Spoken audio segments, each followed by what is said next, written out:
Bonjour à tous, j'espère que vous allez bien. On va se lever pour louer le Seigneur. J'espère que nos internautes aussi vont bien.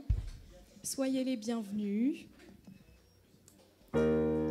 J'espère que vous êtes prêts pour chanter, danser, réchauffer aussi la salle quand même parce qu'il fait très froid.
Continue avec les sons entrés. Est-ce que vous êtes chaud? Est-ce que vous êtes prêts?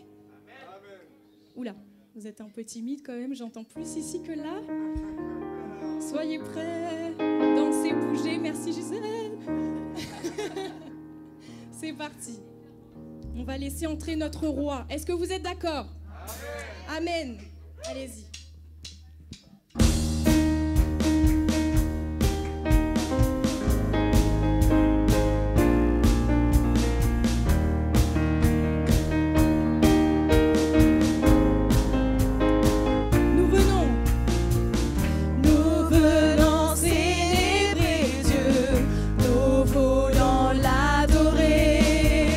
Devant lui, nous nous courbons pour élever son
Amen. Ok, on va proclamer que Christ seul nous suffit. Est-ce que vous êtes encore d'accord? Amen. C'est parti.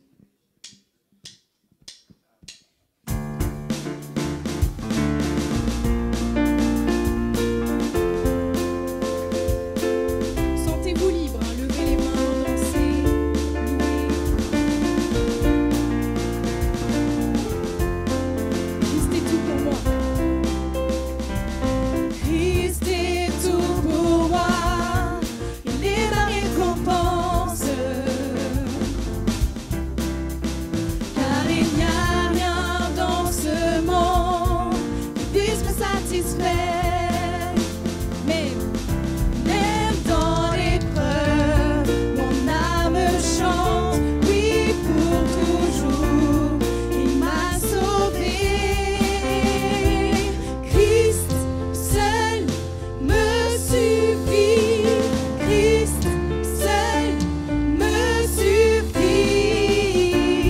Tout ce dont j'ai besoin est en toi. Tout ce dont j'ai besoin. Christ est mon Seigneur. Le choix de mon salut. Et cet espoir est sans fin. Le ciel est ma demeure.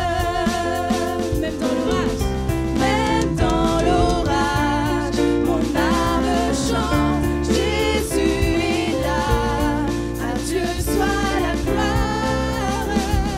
Christ seul me suffit. Christ seul me suffit.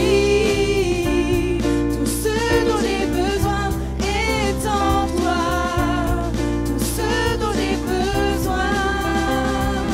Christ seul me suffit. Christ seul me suffit. Tout ce dont j'ai besoin est en toi. Tout ce dont j'ai besoin. Toute dernière fois, Christ seul me suffit. Encore. Christ proclame. Seul me suffit.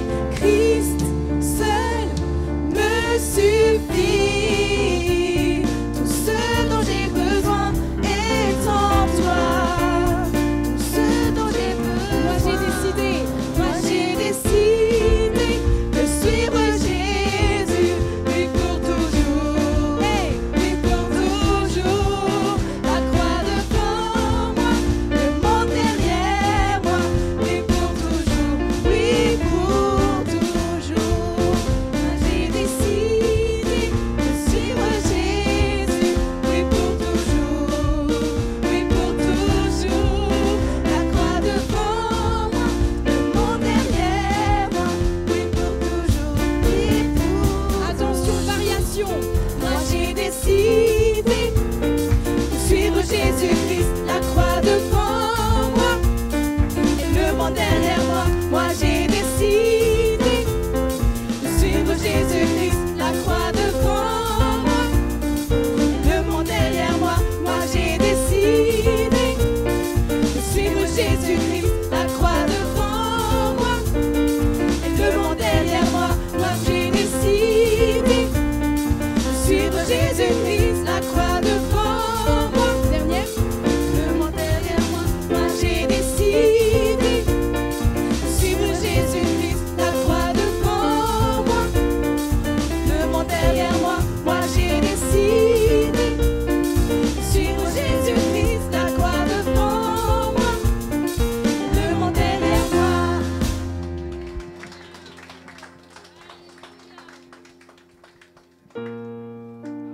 Merci à nos danseuses toujours aussi fidèles. Merci Seigneur. Merci Seigneur pour cette grâce. Jésus, on va continuer de t'adorer et de te louer dans le nom de Jésus-Christ, avec des cœurs purs, des cœurs sincères, au nom de Jésus.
qui vis, ce que je suis, ne cesse de t'adorer. On élève Jésus, chante, chante au Seigneur, crie de joie, terre entière. À Dieu la gloire, la puissance et l'honneur. Les monts s'inclinent et les flots rugissent à l'écho de ton nom. Je vois tes œuvres et mon cœur crie de joie. Je t'aimerai, je tiendrai par la foi. Rien ne pourrait égaler tes promesses. Rien ne pourrait égaler tes promesses. Rien ne pourrait égaler tes promesses. Encore une fois. Rien ne pourrait égaler tes promesses pour moi.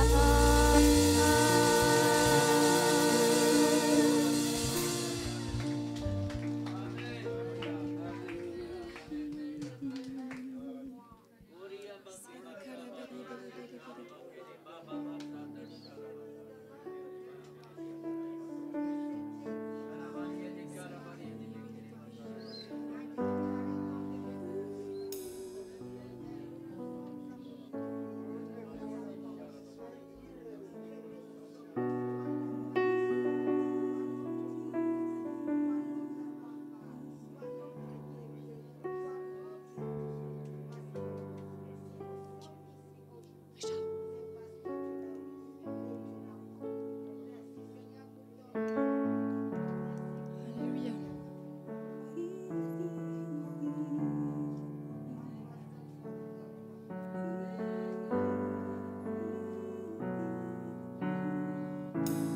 Tu étais là.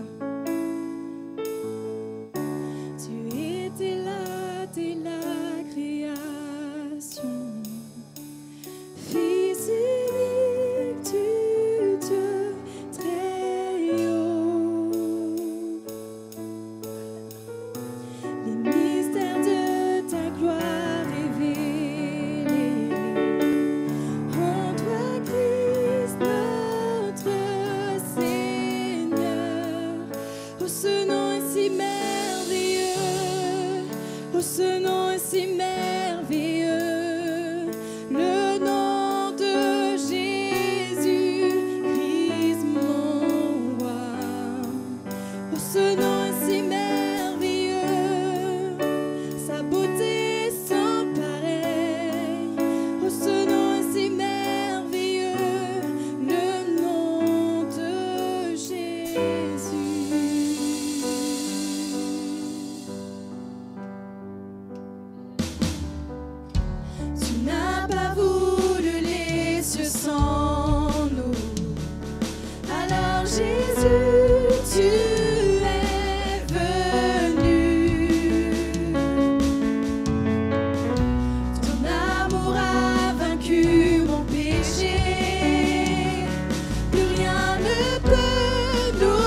s'emparer. Oh, ce nom est victorieux. Le nom La terre a tremblé. de Jésus. La terre a tremblé. Le voile s'est déchiré.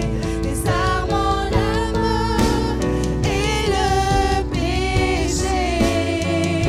Les cieux chantent ta gloire, l'écho de ta victoire. Car tu es le roi ressuscité. Tu es sans rival, tu es sans égal.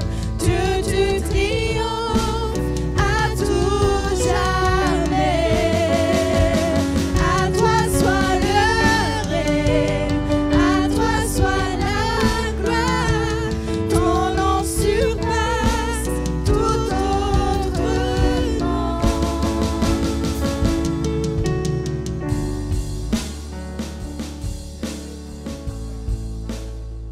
Alléluia. Continue de jouer, continue de jouer, continue de jouer. Alléluia. C'est un avertissement. Écoutez bien ce que le Seigneur est en train de dire. Le Seigneur m'a dit, je pleure sur mon église. Kenny, je pleure sur mon église. Sur tous ceux qui écoutent ma parole, qui entendent ma parole, dimanche après dimanche, mais qui ne changent pas leur attitude. Le Seigneur m'a dit de vous prévenir. Le Seigneur m'a dit de vous prévenir et de vous dire de vous repentir rapidement. Pourquoi? Sinon, vous allez rentrer dans une saison où vous allez terriblement souffrir à cause de vos mauvaises positions. Celui qui a des oreilles pour entendre, entend. Alléluia. Oh, ce nom est si glorieux. Oh, ce nom est si glorieux. Oh, ce nom est si glorieux. Le nom de Jésus-Christ, mon roi. Oh, ce nom est si glorieux. Sa beauté est sans pareil. Oh, ce nom est si glorieux. Le nom de Jésus. Oh, ce nom est si glorieux. Oh, ce nom est si glorieux. Le nom de Jésus-Christ, mon roi. Oh, ce nom est si glorieux. Sa beauté sans pareil. Alléluia. Alléluia. Je confirme. Vous méprisez ma parole. Vous méprisez mes commandements. Alors que j'ai fait pas mal de choses pour vous. Je me suis déjà manifesté dans votre vie. Mais vous écoutez, mais vous méprisez ma parole. Donc c'est contradictoire. Repentez-vous. Repentez-vous.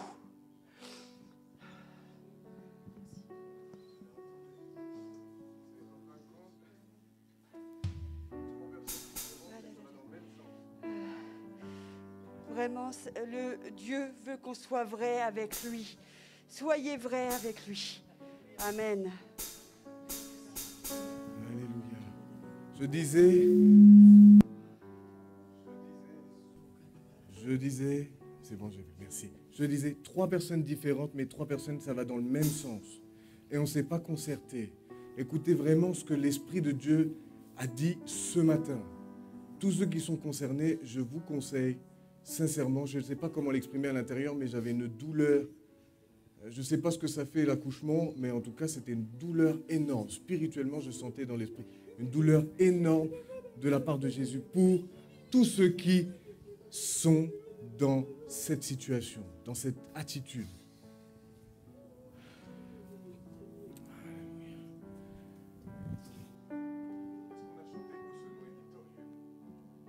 Oui, on peut le chanter. Aussi.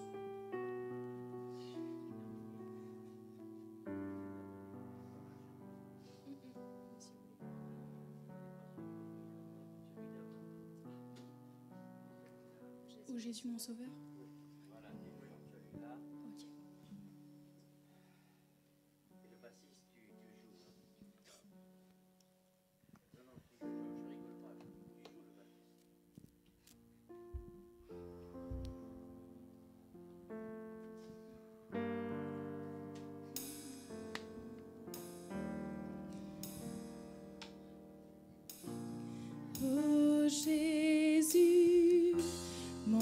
mon sauveur, Seigneur, nul n'est comme toi.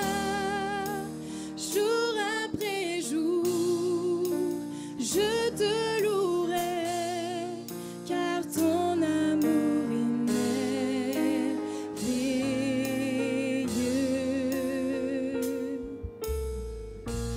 Mon abri, mon refuge, mon réconfort, mon rocher, tout ce qui vit, ce que je suis, ne cesse de t'adorer.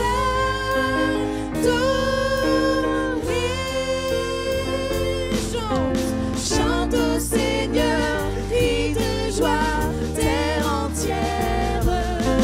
À Dieu la gloire, la puissance et l'honneur. Les monts s'inclinent et les flots rugissent à l'écho de ton nom. Je vois tes œuvres et mon cœur crie de joie. Je t'aimerai, je tiendrai par la foi. Rien ne pourrait égaler tes promesses pour moi. Jésus, oh Jésus, mon sauveur, de tout ton cœur, Seigneur, nul n'est comme toi. Jour après jour, je te louerai, car ton amour est merveilleux.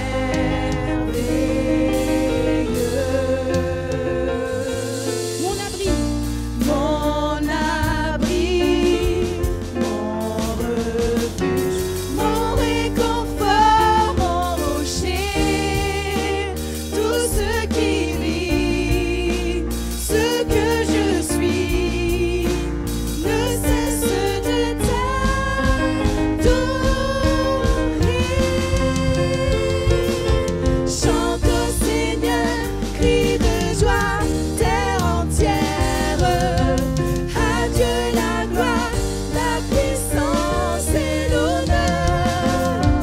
Les monts s'inclinent et les flots rugissent à l'écho de ton nom.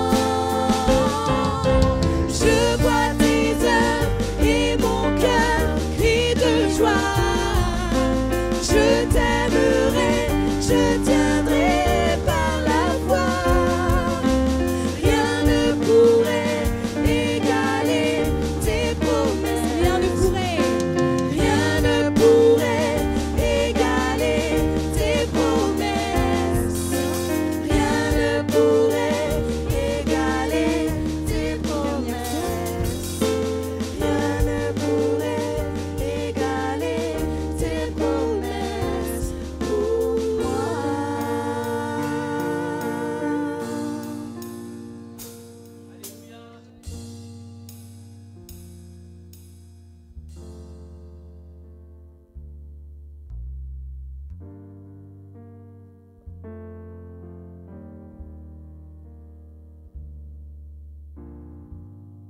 Et faire les annonces. Voilà, on va pas perdre de temps.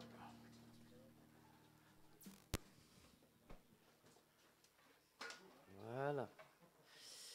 Ah oui, ce matin, il n'y a plus de place. Ah.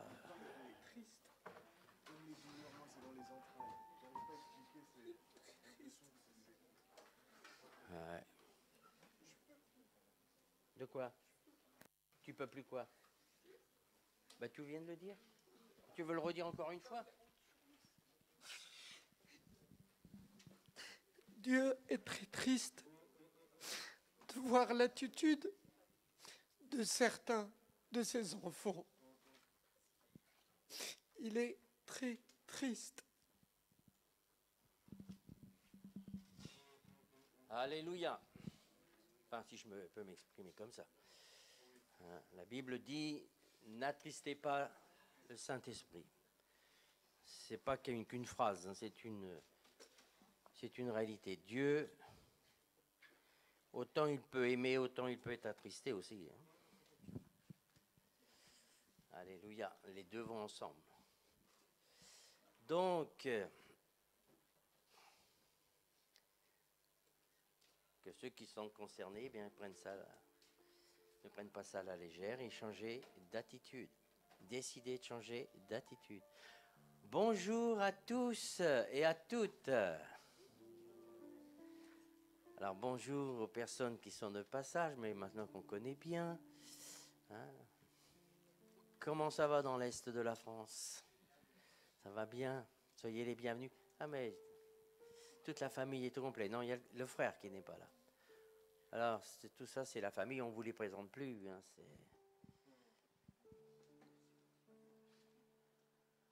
Je cherche les personnes nouvelles. Je sais qu'il y a une personne nouvelle que j'ai vue ce matin. Elle est là-bas. Lève-toi, s'il te plaît. Moi, je sais qui tu es. Présente-toi. Réactivité, s'il vous plaît. Ça devrait être déjà là, le micro. Manque de réactivité. Tous les dimanches, je dis la même chose. Je suis Marie-Ange, je suis la grande sœur de Jocelyne. Voilà. Et je viens de la Saône-et-Loire. Et qu'est-ce que on l'accueille quand même. Ah. Attends, ne te sauve pas, Justin, il y a peut-être quelqu'un d'autre. Ne te sauve pas, reste là. Alors, quelqu'un de nouveau, s'il vous plaît. On lui passe le micro. Ou ici. Qui est bien, passe le micro. Ah oui, qu'on puisse l'entendre, parce que les internautes, il faut que... Bonjour à tous. Baisse ton masque, ma petite sœur, je sais pas. Alors, bonjour. Bonjour à tout le monde, je suis Frida, la maman de Mignon. Ah, la maman de Mignon. Je suis la venue. Alléluia, oui, mais je ne m'en rappelle pas, ma chère sœur. Voilà. On l'applaudit, la maman de Mignon. Bonjour, donc moi je m'appelle Alex et je suis son petit frère. Ah, on a la famille. Vous venez d'où? De Saint-Cyr-l'École. Ah, c'est pas très loin. Non, c'est pas loin. Voilà. Tu prends ton jet le dimanche et tu essaies de te poser. C'est toujours un plaisir d'être là et c'est très chaleureux et on aime ça. Merci. Alors, quelqu'un d'autre, je regarde, non? Non, apparemment, il n'y a personne. On ne peut pas vous obliger à vous présenter, mais on veut vous accueillir, tout du moins. Ah, je vois là-bas dans le fond, c'est mon ami Chico. Lève-toi, Chico. Ah ben, t'es pas nouveau, mais lève-toi, Chico. Il sort de l'hôpital. Voilà. Content de te revoir, mon ami Chico. Voilà. Donc, il n'y a personne d'autre? Ah, mais lève-toi, mon ami. Un jeune. Ah, mais il était là, mais c'est pas grave. Ouais, ben, enlève-toi, baisse ton masque. Tout le monde ne me connaît pas, mais je suis le neveu de Tati Witt. Oui, toi, t'es de Saint-Cyr, non? De quelque part par à côté. Là Elancourt. Elancourt, voilà. La famille fait ses études en métropole. Et il est là. Sois re-bienvenu. Voilà. J'ai une bonne nouvelle à vous donner. Même le cousin n'était pas au courant. À 5 heures du matin, je lui ai appris la bonne nouvelle. Alors, je vais vous donner la nouvelle. Bonjour, alors ça m'est adressé bien évidemment. Je vous annonce l'arrivée de notre fille Elissa, 2S, 47 cm, 3 kg 230. Maman se porte bien, elle fait déjà le bonheur de la famille. À bientôt, Moumoun.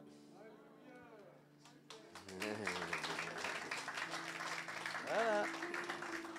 Bonne nouvelle, elle voulait pas sortir.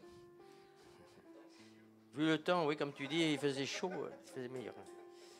Voilà, je voulais avoir le privilège de vous annoncer cette bonne nouvelle. Les heures de réunion sont ici. Normalement, ça va apparaître. Si ce n'est pas là, ça sera à la fin. Donc, toujours réunion le mardi, réunion de prière. Le vendredi, ici aussi, 20h. Et il y a toujours possibilité pour ceux qui sont loin ou qui n'ont pas cette possibilité de venir sur Skype. Si vous voulez des informations, vous allez voir Monsieur Jérôme qui est à la sono là-bas. Il vous donnera toutes les informations voulues. J'ai pour les jeunes. Pardon? Oui, merci. Les jeunes, les préados, vous avez vu, hein, il n'y a plus de place. Hein. Là, on est plus que coincé. Vous pouvez monter avec Gisèle. Gisèle, elle est là? Elle est avec eux, normalement. Vous remettez les chaises en place, ça serait super.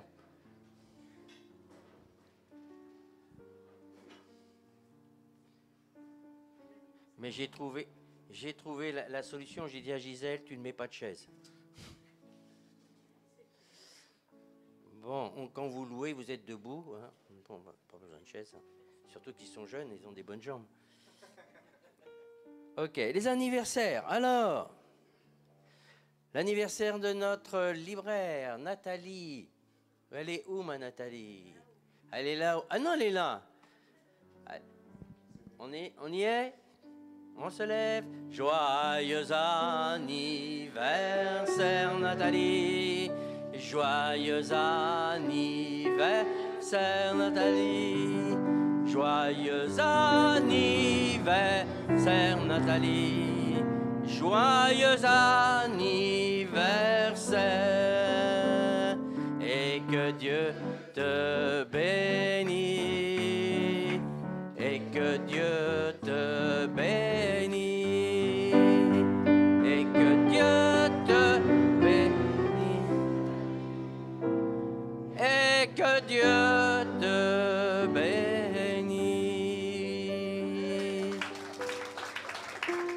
On va donner l'âge, hein. Ah ouais, bah c'est un bel âge, 50 ans.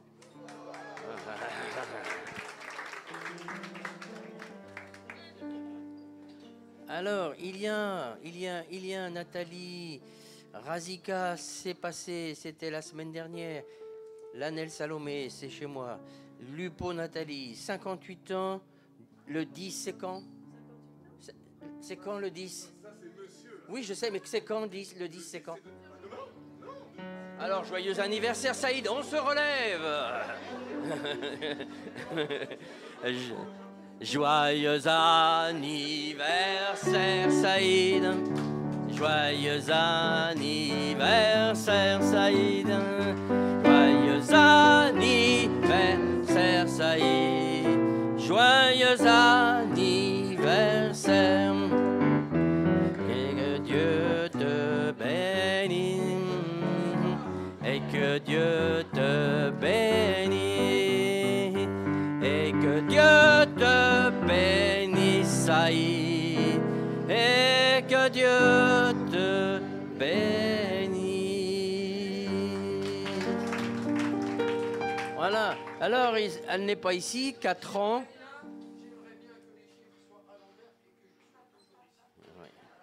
Alors, nous avons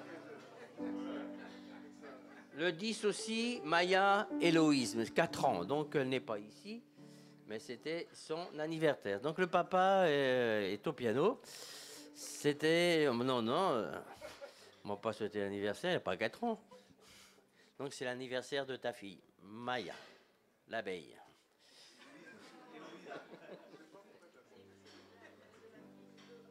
Oh, c'est ce qu'on appelle les plaisanteries à 2 balles.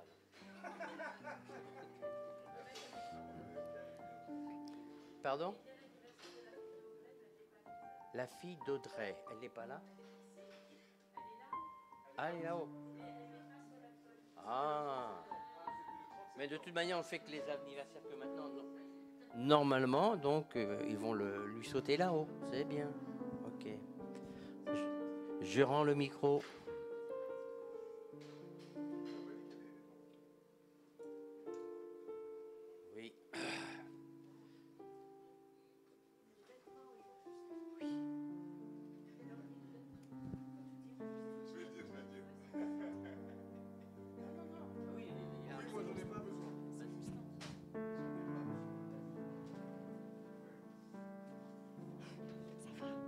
Alors, bonjour à tous. Ceux que je n'ai pas salués, je suis très heureux d'être avec vous. Et vous, est-ce que vous êtes heureux d'être ici? Moi, j'espère quand même. Hormis les problèmes, ça va? Ah bah oui, ça va, hormis les problèmes.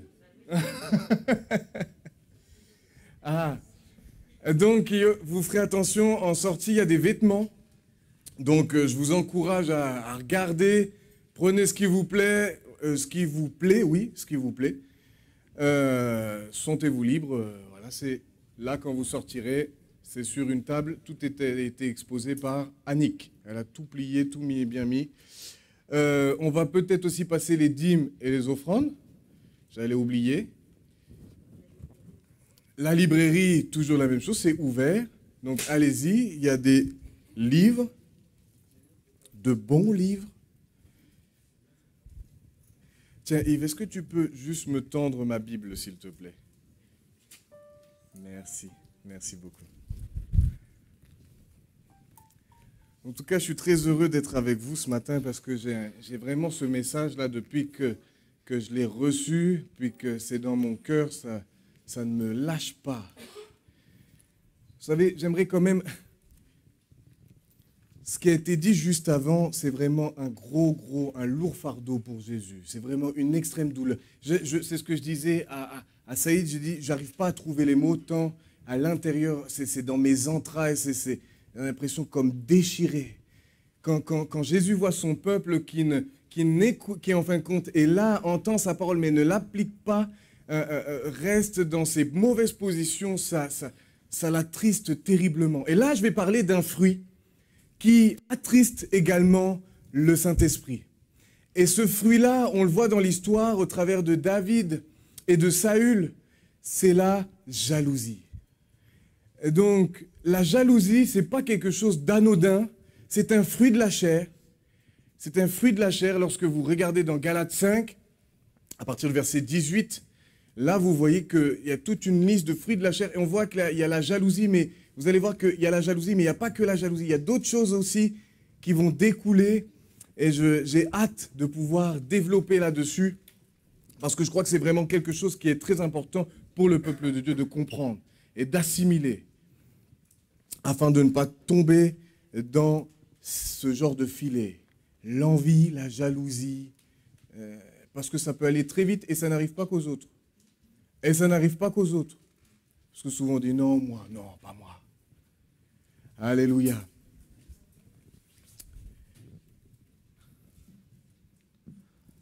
Oui, Père Céleste, on te rend grâce, Seigneur. On te dit merci, Seigneur, pour tous les dîmes et les offrandes. Et merci, Seigneur, pour ce moment-là, Seigneur, tu accordes pour entrer ensemble avec toi, Seigneur, être présent dans ta présence, Seigneur, au milieu de nous. Mais à toi l'honneur, à toi la gloire, Père, en te demandant merci, Seigneur, pour toutes choses que tu es en train de faire dans nos vies. En demandant par la puissance du Saint-Esprit qui nous guide d'avoir la paix dans nos cœurs, qu'on peut avoir ton amour, Seigneur, qui grandit dans nos cœurs, Seigneur, que peut être agréable devant tes yeux, Seigneur. Et merci, Seigneur, pour toutes choses que tu es en train de faire. À toi l'honneur, à toi la gloire, Père, pour toutes choses que tu es en train de faire. Au nom de Jésus Nazareth. Amen. Amen. Amen, amen, amen. Merci à tous ceux qui donnent, parce que ce n'est pas aux hommes que vous donnez, mais c'est à Dieu. Alléluia, pour l'avancement de son royaume. Alors j'aimerais tout d'abord donner, hier lorsque je lisais le message, il y a une pensée qui m'est venue, ça concerne une personne par rapport à la prédication. Je préfère la donner tout de suite et quand je crois que Saint-Esprit va toucher, ça peut concerner plusieurs, mais là le Seigneur m'a dit quelqu'un précisément. Alors, quelqu'un est animé par la jalousie et c'est quelque chose qui ronge cette personne de l'intérieur. Il a complété, le Seigneur a complété en disant « Ses propos à mes yeux sont horribles. Sa bouche ne cesse de commettre des meurtres, elle tue avec sa bouche. » Et lorsque j'ai reçu ça, il y a ce verset qui est venu, Jacques 3, et il est dit dans Jacques 3 au verset 10 « De la même bouche sortent la bénédiction et la malédiction. Il ne faut pas, mes frères, qu'il en soit ainsi. » Si vous voulez lire le reste, vous pouvez lire le reste, lisez tout le contexte, mais là, ça concerne quelqu'un précisément qui est dans cette attitude-là, qui a des propos, franchement, c'est clair, qui tue avec sa bouche. Qui tue avec sa bouche, à cause de tout toute cette jalousie, toute cette envie qu'il y a dans son cœur, qui la ronge de l'intérieur. OK? Mais au-delà de ça, ça peut arriver à tout à chacun. Je vais vous donner même un témoignage personnel à ce sujet-là. Mais on fait, encore c'est toujours dans le domaine du relationnel, n'est-ce pas? Là, la semaine dernière, c'était entre David et Jonathan. Là, on va voir David et Saül. Mais en fait, on se rend compte que Saül n'a pas toujours eu de mauvaises dispositions envers David. Parce que lorsque David a vaincu Goliath, et ça c'est pour la semaine prochaine, je m'avance pas trop là-dessus, mais lorsque David a vaincu Goliath, Saül a refusé qu'il rentre chez lui. Saül a refusé que David rentre chez lui. Il a dit non, tu restes avec moi. Et bien plus que lui dire tu restes avec moi, il lui a donné une position. Il lui a donné une position. C'était lui qui était chef d'homme de rang. C'était David dans son jeune âge, mais il l'a placé dans son équipe, au niveau de ses responsables à lui. Donc on voit bien qu'au début, Saül n'avait aucune jalousie, il n'avait rien, il était animé d'un amour, il était bienveillant, comme ça, envers David. Mais ça a très vite changé. Ça a changé pourquoi? Parce qu'en fin de compte, il y a des femmes. Parce que David, partout là où il allait, il réussissait.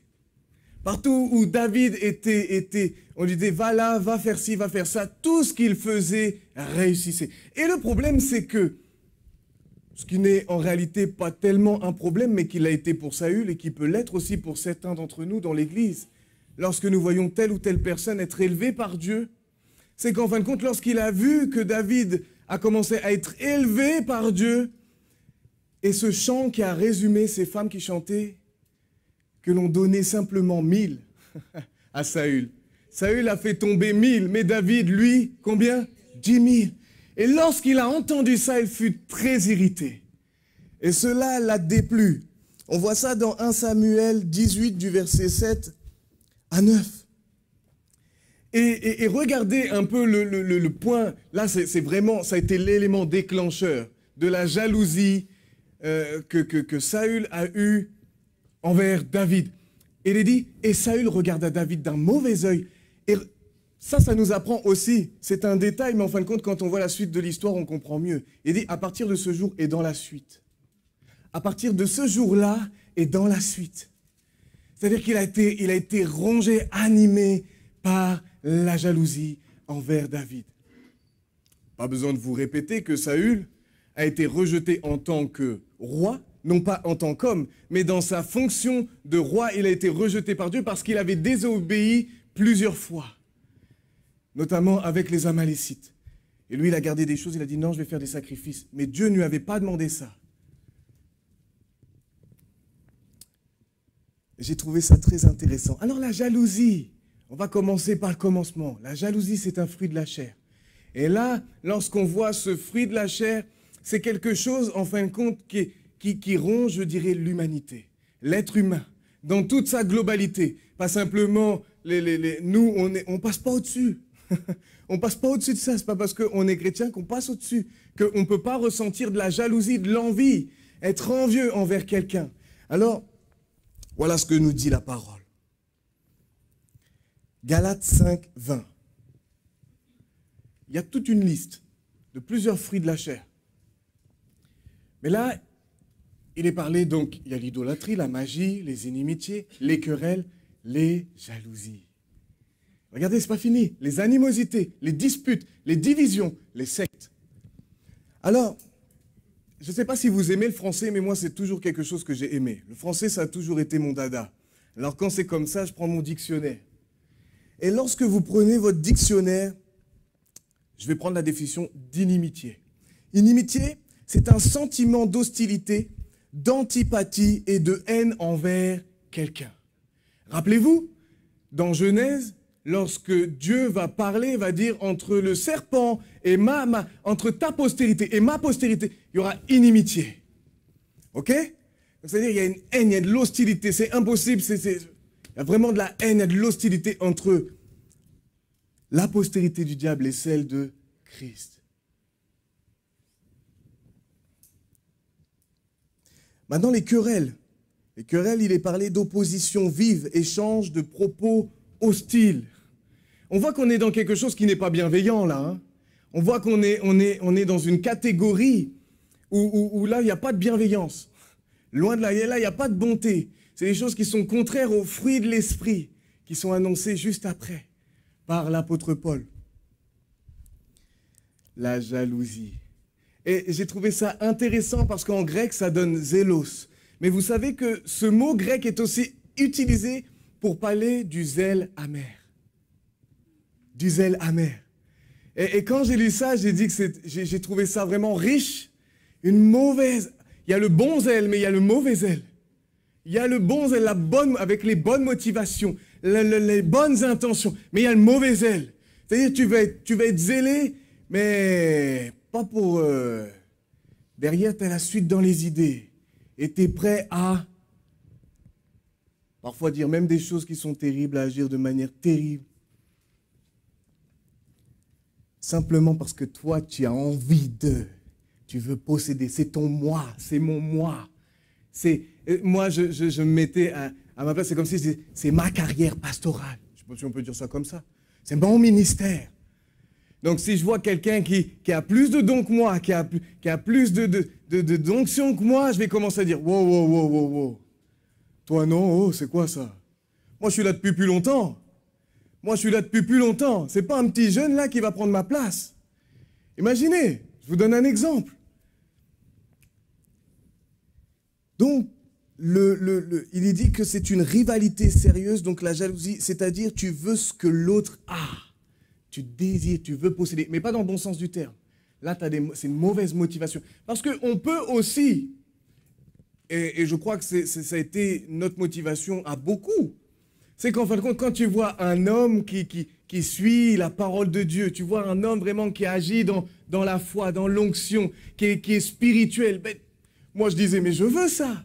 Mais quand je voulais ça, c'était pas parce que c'était pour dire, moi je suis. Tu as vu moi ce que j'ai, tu as vu moi ce que je possède. Tu as vu ma gloire. Parce qu'en fin de compte, c'est plus la gloire de Dieu, là, ça devient, on se l'approprie. C'est notre gloire. Donc je parlais d'une place dans l'église notamment, ou même dans le travail, dans le monde du travail. Alors ça, franchement, là, je n'ai pas besoin de donner beaucoup d'exemples. Hein.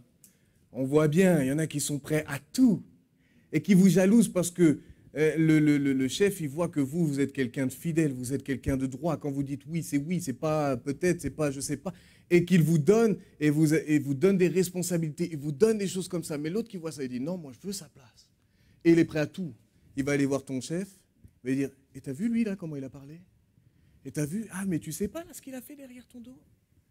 En fin de compte, il va agir, mais c'est ce qui va animer ses membres, ce qui va en fin de compte alimenter son cœur, c'est cette jalousie, cette soif de posséder, d'avoir. On veut ce que l'autre a.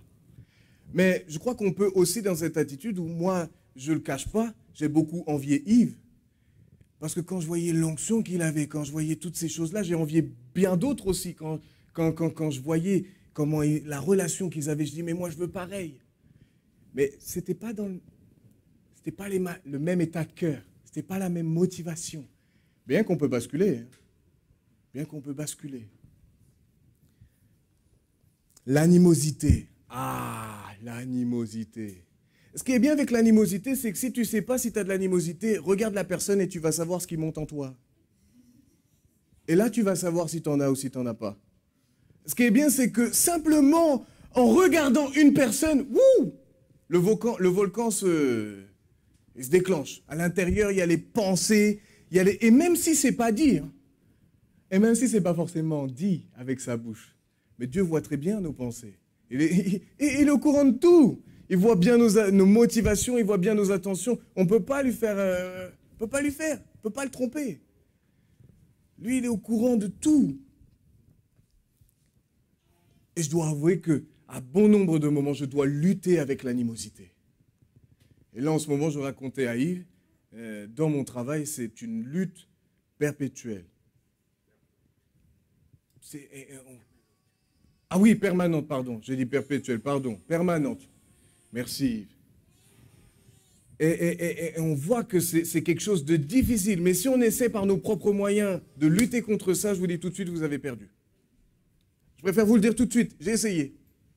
Au tout début de ma conversion, je disais non, c'est bon, je suis capable. Capable de pas grand-chose.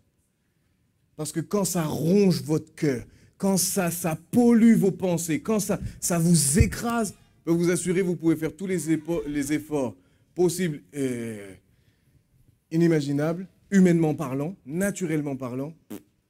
On a besoin de l'Esprit de Dieu. Il faut comprendre que pour ces choses-là, il y a les décisions, mais on a besoin que l'Esprit de Dieu nous aide. On a besoin de son soutien. On a besoin vraiment qu'il vienne guérir nos cœurs parce qu'il y a des paroles qui sont très blessantes. Et c'est ce qu'amène la jalousie. On est prêt à dire des choses vraiment blessantes. Les disputes, les divisions. Waouh! Les divisions. Et vous allez voir que là, en fin de compte, on va voir avec Saül que Saül, lorsqu'il a eu cet état d'esprit, il a été dans la jalousie, il a laissé l'animosité, la colère, parce qu'à des moments, il est même dit que sa colère s'enflamma. Donc ça veut dire ce que ça veut dire. Hein. Sa colère s'enflamma. Ça veut dire, et il en parlait aux autres. En fin de compte, il essayait d'avoir le plus de personnes avec lui pour monter contre David, pour lui nuire. Vous savez, aujourd'hui, ça ne change pas. Hein. L'homme reste l'homme, on n'a qu'à être au 21e siècle. Mais en fin de compte, les fonctionnements sont les mêmes. Et si on laisse ces choses nous gagner, on va tout faire. Et t'as vu lui comment il est? Et t'as vu ceci? Et on est même prêt à calomnier, à dire des mensonges pour nuire, pour détruire l'autre. Alors là, je vous dis que quand on agit comme ça, on ne fait ni plus ni moins que ce que le diable fait. Le diable, c'est ce qu'il fait avec nous. C'est ce qu'il fait avec nous, le diable. Il va tenter tous les stratagèmes, il va dire, mais t'as vu là, t'as vu ce qui s'est passé, t'as vu dans la journée comment t'étais, et là maintenant tu viens à la réunion, tiens, là tu t'évangélises, et t'as vu ce que t'as fait, t'as vu dans quelle colère tu t'es mis, t'as vu dans ceci, il va vous accuser. Et c'est à nous de savoir répondre, oui, mais j'ai demandé pardon, le Seigneur, par son sang m'a purifié. Alors je continue de marcher avec lui, tu ne vas pas m'avoir. Alléluia. Donc on voit que, en fin de compte, tout ça, ça concerne une chose, c'est toujours le moi, ma personne. Et partager quelque chose en début de semaine, je disais, avant, lorsqu'on me disait des paroles vraiment méchantes, j'étais complètement détruit. Et puis je disais, à moi, on me fait ça. Vous avez déjà parlé comme ça? Vous avez déjà parlé comme ça? À moi, on me fait ça. Et moi, je vous dis comment je parlais. Attends, à moi, il me fait ça. Attends, il ne sait pas de quel bois je vais me chauffer. Et vous savez après comment ça, dans votre cœur, moi, et puis attends, il est en train de salir ma réputation, il est en train de salir mon nom. Vous avez déjà parlé comme ça? Et je ne dis pas que ça fait plaisir. Je ne suis pas en train de dire que ça fait plaisir. Mais la première fois que ça m'est arrivé, j'étais plus bactère et je ne cessais de pleurer. Je disais, mais pourtant, Seigneur, tu as vu, moi, j'ai des bonnes intentions, j'ai des bonnes dispositions, et tu vois ce qu'on est en train de me faire. Et je suis sûr que quand je dis ça, vous vous dites, punaise, vous avez des exemples vous aussi pour votre vie. N'est-ce pas? Et vous dites, punaise, et pourtant j'ai fait ci, j'ai fait ça. Et pas que le Seigneur vous fortifie. Parce que si c'est arrivé, ça va encore arriver. Alors, c'est là où je dis, Seigneur, moi je sais que...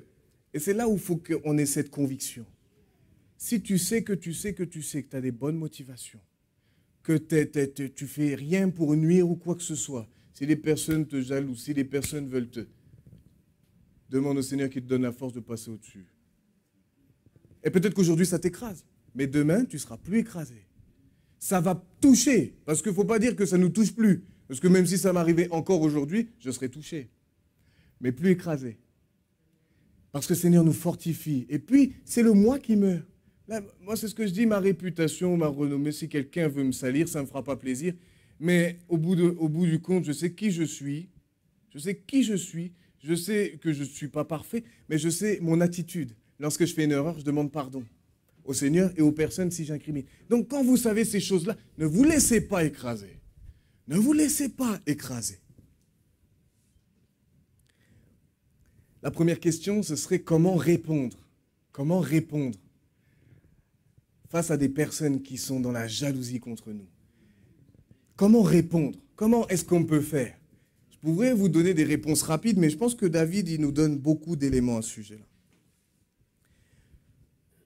Le premier, c'est que, déjà, ce qu'il faut savoir, c'est que David, dans son cas, tout ce qu'il a vécu était injuste. Pourquoi? Parce que 1 Samuel 19 du verset 4 à 5 nous montre quoi? Jonathan parla favorablement de David à Saül son père, que le roi, dit-il, ne commette pas un péché à l'égard de son serviteur David, car il n'en a point commis envers toi. C'est-à-dire que David, il n'a rien fait pour mériter ça. Il a pas mal agi, il a pas fait quoi que ce soit qui aurait pu montrer que Saül devait à un moment être un peu plus ferme et lui dire là ce que tu as fait c'est pas bien. Non, il n'avait aucune raison. Et pourtant, mais là ce qu'il voyait en danger c'était sa place. Ah, si lui est élevé, c'est-à-dire que moi on va moins parler de moi, je vais moins être au centre, au cœur des discussions, au cœur de l'action, au cœur de... Donc là, il se dit, David, ça y est, non. À partir de ce moment-là, je vais tout faire pour le court-circuiter, d'une manière ou d'une autre.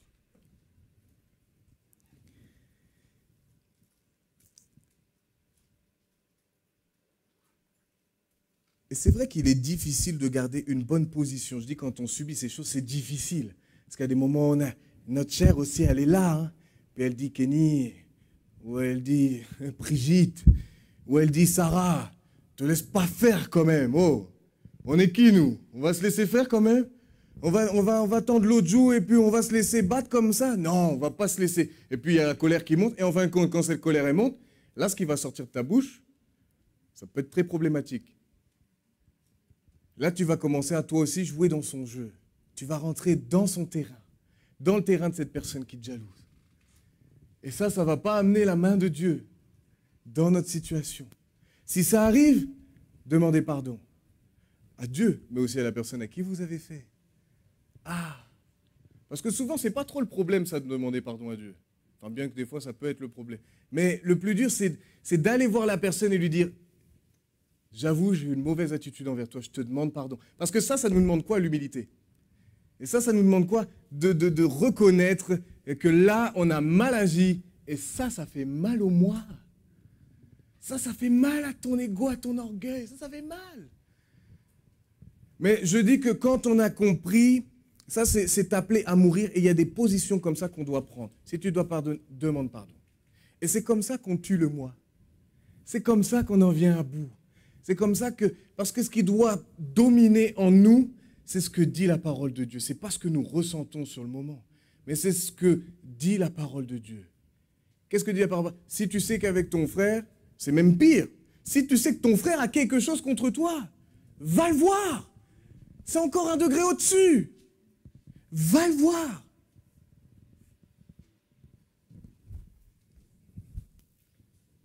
Je trouve que c'est merveilleux parce que quand on lit la parole et qu'on regarde dans son ensemble, on a beaucoup de questions où on trouve de réponses quand même.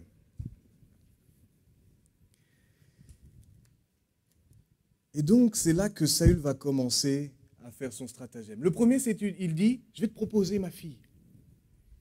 Je vais te proposer ma fille. Mais s'il te plaît, avant, venge-moi. C'est comme ça qu'il l'a tourné. Hein. Venge-moi des Philistins. Et prends... Alors ça aussi, je ne vais pas parler là-dessus. Mais je trouve que c'est une drôle de demande quand même. Et donne-moi tant de prépuces de Philistins. On ne va pas parler de ça. On ne va pas parler là-dessus. On va simplement voir le principe. Mais en fin de compte, il s'est servi de ça et s'est dit, peut-être que David, voilà, il va y passer, ça va... Personne, ni vu ni connu, personne n'aura vu. Peut-être que voilà, les Philistins, en fin de compte, je lui demande tellement un nombre élevé que les Philistins vont avoir raison de lui, puis il va mourir au combat. Problème, c'est qu'il revient avec le nombre de prépuces. Alors là, le premier échec. Mais c'est pas terminé. Moi, je fais très rapide, hein. Je résume, parce que si on doit tout lire, c'est pas possible. Mais vous, lisez chez vous, méditez. Donc, après, David s'est enfui, parce qu'il a appris les desseins de Saül contre sa vie. Alors, il y a un moment où quand il fuyait, et c'est là que c'est très important, quand on garde les bonnes attitudes, David a toujours eu l'assistance de Dieu. Il a toujours eu la main de Dieu sur sa vie. Regardez, quand ils ont commencé le chemin, quand il a commencé à le poursuivre, Saül dit, j'envoie mes hommes, allez-y. Sur le chemin, saisis par l'Esprit de Dieu, et ils prophétisaient tous. Donc impossible de poursuivre, de continuer à poursuivre David. Et Saül, il se dit, bon, j'imagine un peu. Bon, eux, ils n'ont pas fait le boulot. Moi, j'y vais moi-même, je me déplace. Et bam, à son tour, saisi par l'Esprit de Dieu, et du coup, il ne peut pas aller au bout. Merci Seigneur. Mais ce n'est pas terminé. Il est dans un endroit, David, dans une forteresse. Et là, il y a un prophète qui va venir vers David et qui lui dit, sors, va à tel endroit, va-t'en. Pourquoi? Parce que Saül était en train de s'approcher de lui.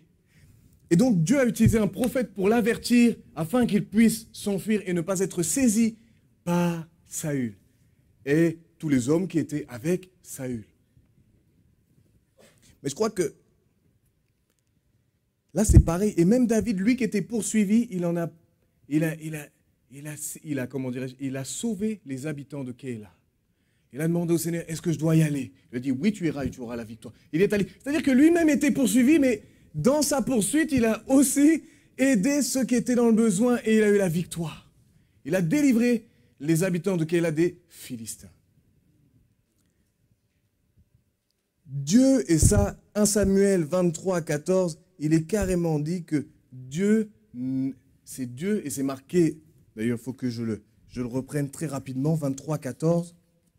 23, 14. Quand j'ai lu ça, j'ai dit, waouh! David demeura au désert dans des lieux forts, et il resta sur la montagne du désert de Ziph.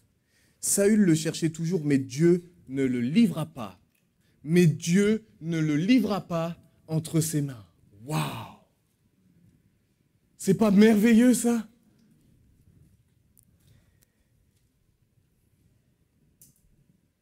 Et là, moi, ce qui m'a plus étonné, c'est cet épisode-là. Vous savez, il y a une montagne. Imaginez, il y a une montagne. D'un côté, il y avait il y avait Saül et tous les hommes de guerre de Saül. Et de l'autre côté, il y avait David avec tous ceux qui étaient avec David. Et en fin de compte, il est arrivé un moment où les hommes étaient tellement nombreux de Saül qu'ils ont commencé à entourer. Il n'y avait plus d'échappatoire. Et qu'est-ce qui se passe? Les Philistins envahissent le pays. Et Saül est obligé de repartir pour se défendre. C'est pas incroyable, ça aussi? Et ça a permis, en fin de compte, à David d'échapper. Encore une fois, alors que là, franchement, c'est comme si je vous disais, vous êtes dans une rue, c'est une impasse, vous savez que c'est une impasse, là, vous savez que vous êtes bloqué. Mais Dieu permet une situation afin que nous puissions, que David, en l'occurrence, puisse en être délivré. Et je me suis arrêté là parce que, franchement, il y a plein d'autres exemples. Ça va de 1 Samuel 18 à 1 Samuel 31 quand même. Et ça termine d'une manière terrible pour Saül. Alors on va lire 1 Samuel. On ne va pas le lire, je vais vous le raconter. 1 Samuel 24, du verset 4 à 13. Alors ça, cette histoire, je dis, mais franchement, à chaque fois que je la lis, je me dis, mais alors ça, c'est incroyable. David et tous les hommes qui ont suivi David étaient dans une grotte. Et là, ce qui est drôle, c'est que là, ils disent, Saül, en fin de compte, il était là et il va dans cette caverne-là pour se couvrir les pieds. Mais quand vous regardez au mot en hébreu, il est parlé d'autre chose. Et quand vous lisez d'autres, je dirais, parce que moi, quand j'ai dit couvrir les pieds, je dis, pourquoi se couvrir les pieds? Ça paraît étrange un peu, l'expression. Et quand j'ai regardé le mot, j'ai regardé les définitions, en fin de compte, il y en a un, et c'est très bien traduit dans d'autres, ce qui n'est pas faux d'ailleurs là aussi, hein, c'est une expression, couvrir les pieds, mais il disait qu'il avait un besoin naturel. Il avait besoin naturel. Je ne vous fais pas d'image, mais il avait un besoin naturel. Et c'est par ce besoin naturel qu'il rentre pile poil là, dans la grotte où il y a tous les hommes de David. Il y a David et tous les hommes qui sont avec lui. Et c'est là qu'ils vont lui dire, Dieu l'a livré entre tes mains. Vas-y. Et là, il va couper le pan de son vêtement. Et quand il va faire ça, son cœur va se mettre à battre la chamade. Là, il va commencer à dire, non, je ne peux faire ça. Saül, il s'est rendu compte de rien. Il aurait pu se faire tuer 10, 15, 20 fois. Tranquille, parce qu'il n'avait rien vu. Il y voyait que du feu. Mais David a respecté l'homme qu'il est, la fonction qu'il avait en tant que roi, et il a dit non, je ne toucherai pas à loin de l'Éternel. Et c'est ça qui est merveilleux, c'est qu'en fin de compte, il va le laisser partir, et quand il part, il sort de la grotte. Et là, il lui dit, Saül, j'aurais pu avoir ta peau, mais c'est pas moi. C'est pas moi qui vais, je vais pas me venger. C'est Dieu qui va, c'est lui qui va faire sa justice. C'est Dieu qui va faire sa justice entre toi et moi. Mes hommes derrière, là, ils avaient qu'une envie, c'est que je t'ôte la vie. Mais j'ai refusé. J'imagine un peu, hein, là, mais je vous donne l'essence du texte. Vous pourrez le relire à la maison, ce n'est pas un problème. Il l'a épargné.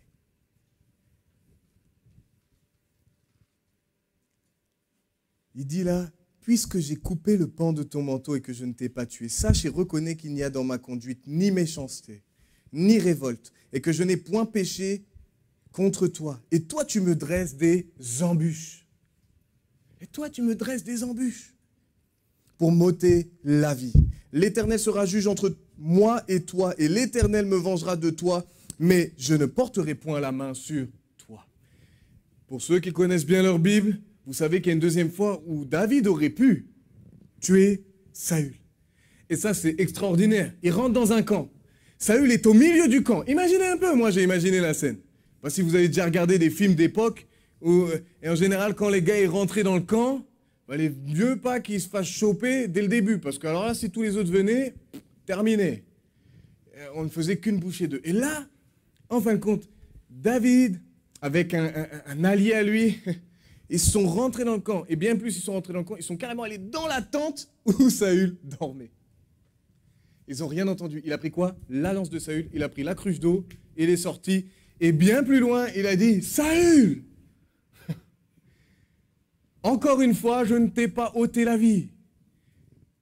Et pour preuve que je suis rentré dans ta tente, regarde la lance, regarde la cruche d'eau.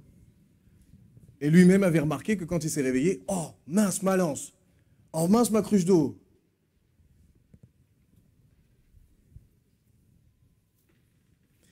Mais David nous apprend des principes très importants. Déjà, on voit que ce qu'animait David, tout est montré clairement. Ses motivations, ses intentions, le cœur, et puis surtout l'injustice. Il garde un cœur droit, intègre, malgré toute l'injustice qu'il est en train de vivre. Et qu'il subit par une jalousie dévorante. J'ai dit ça comme ça, une jalousie dévorante de la part de Saül contre sa personne. Alors, premier, c'est ne pas rendre le mal par le mal. C'est clair, hein? Là, on voit bien que David, sur ça, il n'a pas rendu une seule fois le mal par le mal. Et j'ai dit, nous devons le faire aussi avec l'assistance du Saint-Esprit, avec l'aide du Saint-Esprit. Parce que c'est pas naturel de ne pas rendre coup pour coup. Et d'ailleurs, la loi, c'était œil pour œil, dent pour dent. Mais quand Jésus va développer, il dit non, c'est bon, on fait... Non. On ne fonctionne plus comme ça. Ça ne veut pas dire qu'on doit se laisser faire et rien dire, parce qu'en fin de compte, moi j'aime beaucoup David. Il nous montre aussi quelque chose. C'est pas être mauvais que d'exprimer, et en face de la personne qui est là, qui nous veut du mal, de parler franchement. Ça, c'est le deuxième point. Nous devons parler franchement à la personne qui est en face de nous, qui est confrontée à nous. À plusieurs reprises dans nos vies, nous sommes obligés de dire les choses franchement. Tu dis, mais attends, vois tes œuvres contre moi. Moi, qu'est-ce que j'ai fait? À chaque fois, je t'ai toujours aidé, j'ai toujours fait en sorte que voilà. Il dit, mais toi, tu as vu comment tu agis envers moi? Maintenant, il écoute pas. Mais au moins, vous dites les choses franchement. Vous êtes vrai. Vous êtes transparent. Et là aussi, pour la manière de dire, demandons l'assistance du Saint-Esprit. Parce que je peux vous dire qu'il y a des moments, on a plutôt envie de le dire, mais d'une manière, franchement, dans une colère enflammée. Dans une colère enflammée. Et c'est là qu'il faut dire, Seigneur, donne-moi la maîtrise. Donne-moi la maîtrise pour que je puisse exprimer ce que j'ai à dire, mais que je puisse le faire. Et on peut le faire fermement. Ça ne veut pas dire que c'est mauvais. Vous savez, c'est comme avec un enfant. C'est pas parce qu'à ton enfant, tu lui parles fermement que tu l'aimes plus. C'est pas parce que tu lui parles fermement que ça y est, il y a un problème quelque part. Non. Oui, aujourd'hui, dans la société, on nous dirait ça. Ah mais non, faut plus ceci, non, faut le laisser faire, faut le laisser. Mais un enfant ne connaît pas ses limites. C'est pour ça qu'il y a des parents. Si moi, mes parents m'avaient laissé faire tout ce que je voulais, waouh! Mais déjà, même en faisant ça, je leur ai mené à vie dure. Alors imaginez. Alors imaginez si ils m'avaient laissé porte ouverte à tout. Non, l'enfant a besoin d'un cadre. Et à un moment, bah oui, il faut un peu plus de fermeté. Des fois, il n'y a pas le choix, il y a de la confrontation. Mais c'est pour son bien. Donc là, c'est pareil, il ne faut pas avoir peur de parler véritablement, de dire les choses telles qu'elles sont. Parce que souvent, on a peur de faire des vagues. Oh, je ne veux pas faire trop de vagues, parce que sinon, qu'est-ce qu'on va dire? Oh, mais non, mais là, qu'est-ce qui va se passer? Mais le problème, en faisant ça, on enterre un problème. Mais le problème, c'est que c'est comme une graine. Vous savez, quand vous plantez des graines, vous les mettez sous terre. Mais le problème, c'est que c'est comme les mauvaises herbes. Ah ben hier, ma femme, c'est elle qui a fait ça. Et les mauvaises herbes, il faut les arracher aux racines. Il n'y a pas le choix. Mais c'est-à-dire que si là, vous planquez les situations comme ça, vous devez prendre position sous terre.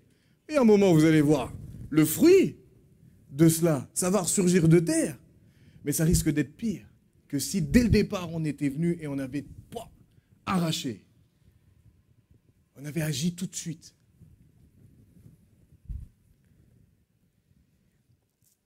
Et toujours dans le but, je dis qu'on n'est pas là pour nuire, on n'est pas là pour casser, mais c'est pour éveiller l'autre. C'est pour essayer de le raisonner, de lui montrer que là, bah non, tu n'as pas une bonne... Vois ta position, vois tes attitudes, vois tes motivations. Allez, vois. Mais on est obligé, à des moments, de parler plus fermement. Ah ben oui. Là, un point aussi que nous montre David, c'est le respect de l'autorité. À aucun moment, il va manquer de respect à l'autorité qui était en place, c'est-à-dire Saül en tant que roi. Pourtant, il lui dit les choses, mais il ne manque pas de respect. Je pense qu'on peut dire les choses sans manquer de respect à qui que ce soit. On peut dire les choses avec toujours, on est motivé par des bonnes on a des bonnes motivations, mais on respecte, on ne méprise pas. On ne méprise pas qui que ce soit. Je dirais que ce soit l'autorité, ou même si c'est quelqu'un qui n'a pas l'autorité, même dans l'Église, quelqu'un qui est... On ne méprise personne. On n'a pas à mépriser qui que ce soit. Toujours être respectueux. Et là aussi, ne pas se faire justice soi-même. Et c'est là aussi où je veux développer notre justice à nous. Nous, on serait peut-être tentés à des moments à ceux qui nous font du mal. Seigneur, foudroie-le. Ah non, on ne dit pas ce genre de choses. Non, dans le corps de Christ, on ne dit pas ce genre de choses. Non, on ne prie pas comme ça. Seigneur, fais tomber sur lui. Non, on ne parle pas comme ça. Non, jamais. Des fois un peu quand même. Un peu beaucoup des fois. Alors, c'est là où on dit, nous, on doit prendre les positions. C'est pour ça qu'il y a la part de Dieu, mais il y a notre part à nous. Et le problème, c'est que des fois, dans certaines situations, on dit, Seigneur, vas-y. Oui, mais c'est à toi de parler. Pas le Seigneur qui va parler pour toi. C'est toi qui dois parler à la personne. S'il y a un truc qui va parler à la personne. La dernière fois, on m'a dit quoi? Et c'est pas la première fois que j'entends ça. En fin de compte, des fois, on vient vous voir. On vous dit quelque chose sur quelqu'un d'autre. On dit, mais tiens, vas-y maintenant, va lui dire. Ok, d'accord, je suis pigeon voyageur. Je suis postier. J'envoie les courriers comme ça. Je dis, non, si tu as quelque chose contre ton frère, le Seigneur a dit, va le voir. Va voir ton frère. Va le voir. Il n'y a pas de pigeon voyageur. Y a pas de... Je dis ça en rigolant, mais je suis très, très sérieux. Va voir ton frère. Ou ta sœur. Donc nous, on doit faire ce qu'on fait, mais on doit prier. Seigneur, gagne-le. Vas-y, sauve-le. C'est comme ça qu'on doit prier. C'est comme ça qu'on doit prier. Mais écoutez ce que Jésus a dit juste avant. Il a dit, repentez-vous. Mais pour tous ceux qui sont dans un état où dimanche après dimanche, ils entendent les prédications. Et ils savent très bien ce qu'ils doivent faire, mais ils restent dans leur mauvaise position. Le Seigneur a averti que là, s'ils continuent comme ça, il y aura une mauvaise saison. Une saison terrible.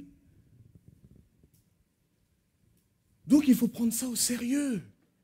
Il faut prendre ça au sérieux. La parole de Dieu, c'est pas... Et ça, c'est pas ma justice à moi. Moi, quand je prie, là, quand je pense à ça, après, quand on prie chez nous, je ne sais pas si vous faites comme ça, mais quand il y a des paroles comme ça, moi, je prie en fonction de la parole. Je dis, Seigneur, touche. Tu as parlé, mais s'il te plaît, les lâche pas. Ceux qui sont dans cette situation, les lâche pas, afin qu'ils puissent être gagnés. Mais si vous n'écoutez pas, si je n'écoute pas, eh bien, ce qui va arriver, ce ne sera pas la faute de Dieu. Mais on va développer ça juste après.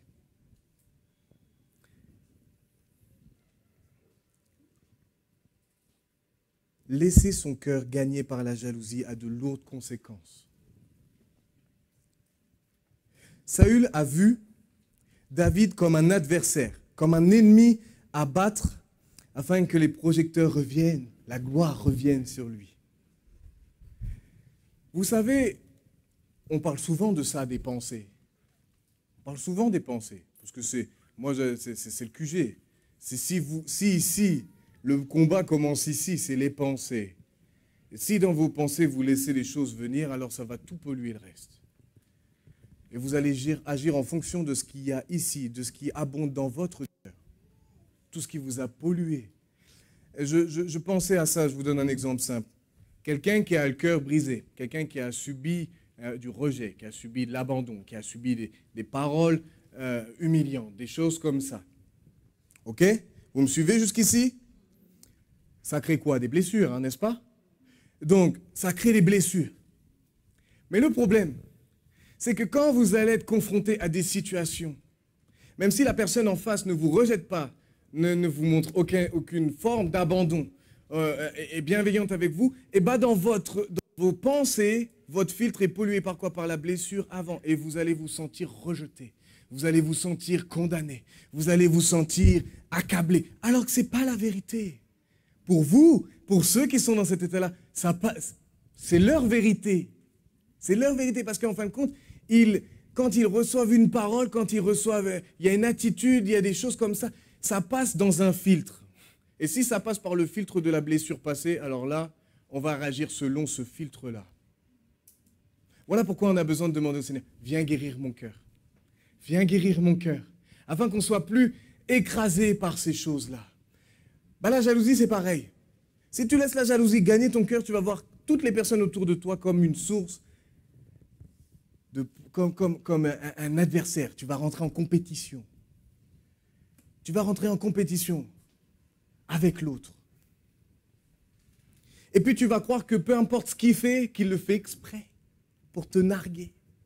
Qu'il le fait exprès pour te montrer, t'as vu moi comme je suis élevé. Mais non, pas du tout là. C'est pas du tout l'attitude de cette personne-là. Simplement que Dieu l'utilise aussi. Et gloire à Dieu, on devrait se réjouir, n'est-ce pas? Moi je suis heureux que tout ne tourne pas autour d'un homme, heureusement, gloire à Dieu. C'est le corps de Christ. Et même si les membres sont différents comme mon corps à moi, mais en fin de compte, ce qui gouverne, c'est quoi? Tout ce qui gouverne notre cœur, notre corps plutôt. C'est ici. C'est la tête qui donne les infos au reste du corps. Et le corps qui se met en action.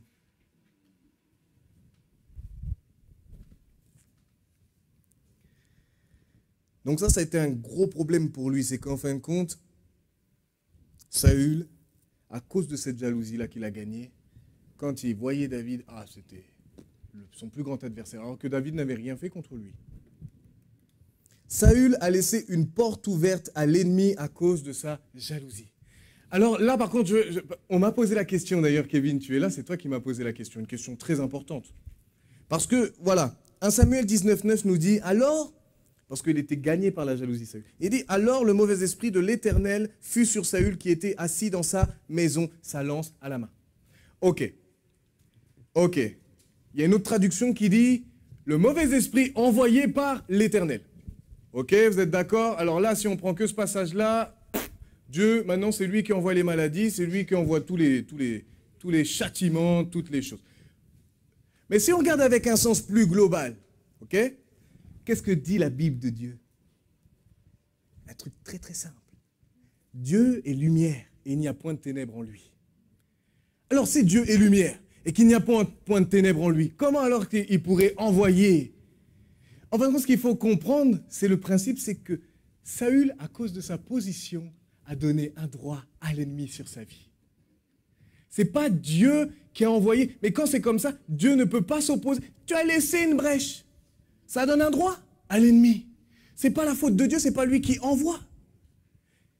Mais par contre, si tu demandes pardon, ce qui t'oppressait va dégager dans le nom de Jésus. Alléluia. Donc ça nous montre l'importance. Des fois, je suis étonné d'entendre certaines personnes qui sont étonnées qu'en alimentant des mauvaises pensées, en ayant des mauvais sentiments en eux, qu'ils aient des problèmes, qu'ils n'aient plus la paix, qu'ils n'aient plus toutes ces choses-là. Mais c'est totalement normal.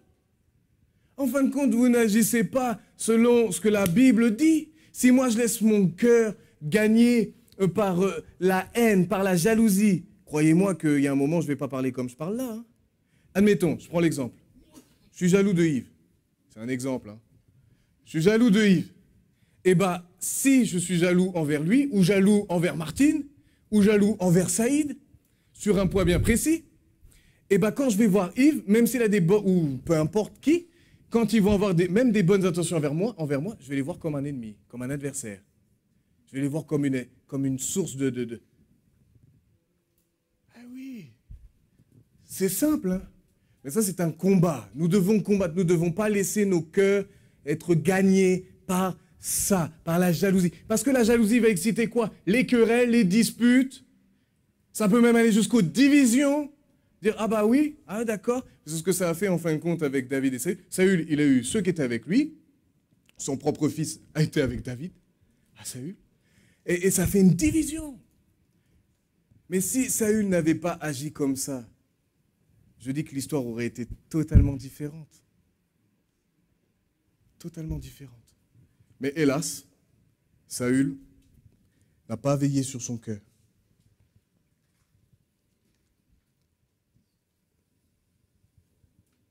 Alors là aussi, j'ai mis une petite note.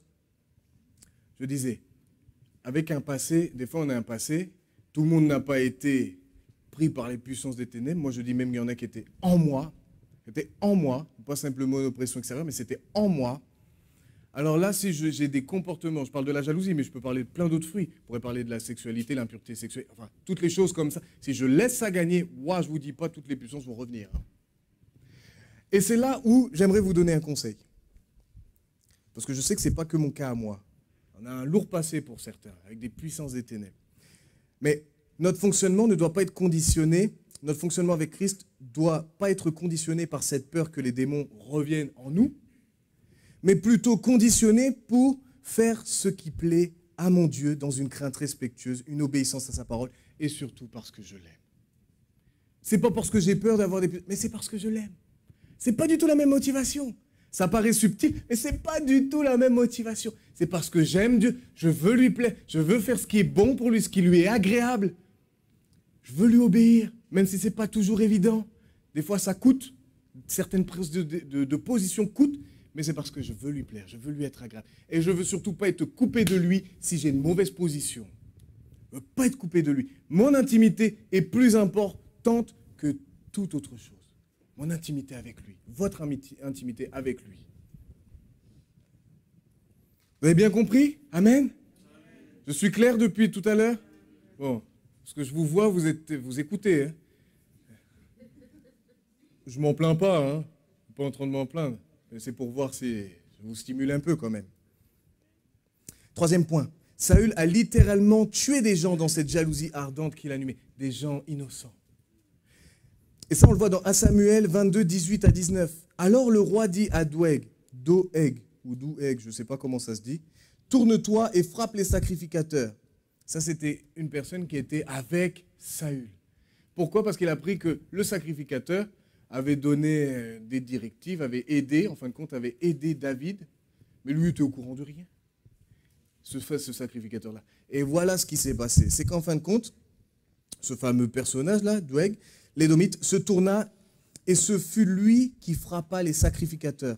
Et écoutez bien le nombre de sacrificateurs, c'est énorme. Et ce n'est pas terminé en plus, ça c'est que le début.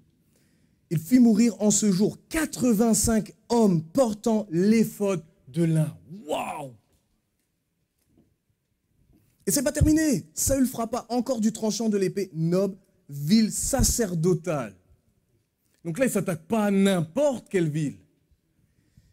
Hommes et femmes, enfants et nourrissons, bœufs, ânes et brebis tombèrent sous le tranchant de l'épée. Il est devenu complètement fou dans sa jalousie, dans sa colère, j'irai plus loin, dans sa haine contre David. Il en a même tué des innocents qui n'avaient rien à voir dans cette histoire. Il les a tués.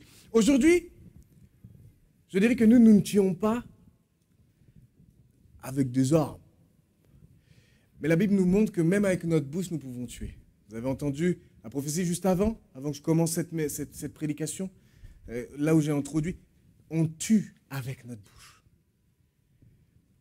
La vie et la mort sont au pouvoir de la langue.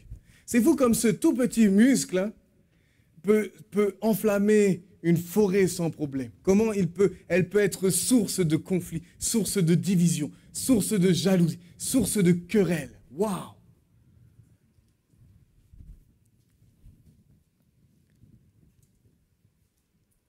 Et ça, souvent, on fait exactement comme Saül. Quand on voit qu'il y a des personnes qui sont contre les personnes qu'on jalouse et qu'ils ont des personnes qui sont avec eux, mais non, tu vois bien qu'il n'éprouve pas de la jalousie. Il n'y a rien, il n'y a pas de mauvaise... Ah, toi aussi, tu t'y mets? De toute façon, toi, si lui il dit ça, tu vas dire pareil, ou si elle a dit ça, tu vas dire pareil. Si ce n'est que certains vous disent, vous êtes des toutous, quoi. Hein. Vous n'avez pas de personnalité, vous suivez aveuglement. Moi, je vois. Mais non. Et en fin de compte, c'est comme ça que ça se passe.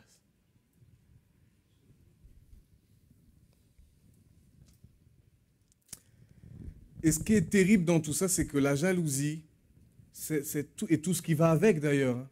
Je dis la jalousie, mais tout ce qui va avec. Donc la colère, l'animosité. Et bien en fin de compte, ça a mené Saül vers la mort. Et pas n'importe quelle mort. De toute manière, il avait deux choix. Ils étaient en train de se faire laminer par les Philistins. Alors il y avait deux choix. Soit il se laissait prendre, mais alors là, il savait qu'avec le passif qu'il avait eu, les victoires qu'il avait eues derrière sur eux, il savait très bien que là, ça allait être chaud, très chaud pour lui. Et donc, c'est là qu'il va demander à celui qui est à côté de lui, vas-y, mais tue-moi, enfonce-moi l'épée, hein, tue-moi, et comme ça, c'est pas eux qui mourront. Ça, c'est dans 1 Samuel, on trouve ce texte dans 1 Samuel 31, du verset 2 à 6. On va le lire très rapidement, c'est pas très long. Les Philistins poursuivirent Saül et ses fils et tuèrent. C'est terrible parce que même ses fils, même notamment Jonathan, est mort. Et tuèrent Jonathan, Abinadab et Malchishua, fils de Saül. Et c'est terrible parce qu'en fin de compte, c'est notamment Saül, mais même les enfants ont payé le prix. Fils de Saül. L'effort du combat porta sur Saül. Les archers l'atteignirent et le blessèrent grièvement.